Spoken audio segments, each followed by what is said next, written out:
গোসলের সময় মেয়েটা ইচ্ছে করেই দুলাভাইয়ের দিকে একবার তাকালো। দরজায় সামান্য ফাঁক রেখে কাপড় খুলে ফেললো। উদ্দেশ্য একটাই, বোনকে দেখানো লোকটা আসলে কতটা রেড ফ্ল্যাগ। কিন্তু লোকটা সব বুঝে দরজাটা বন্ধ করে দেয়।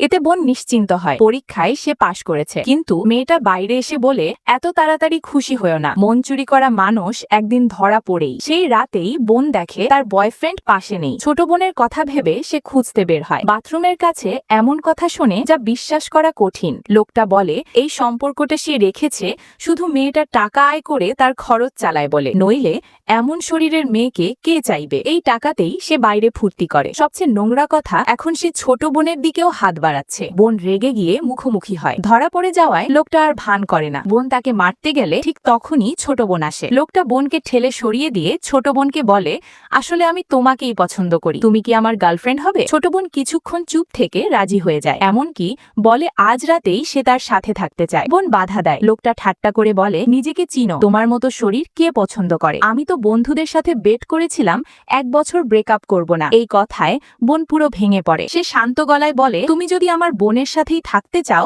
তাহলে যাও। ছোট বোন খুশি হয়, কিন্তু লোকটা জানে না দুই বোনের একটা ভয়ঙ্কর গোপন কথা আছে। ছোট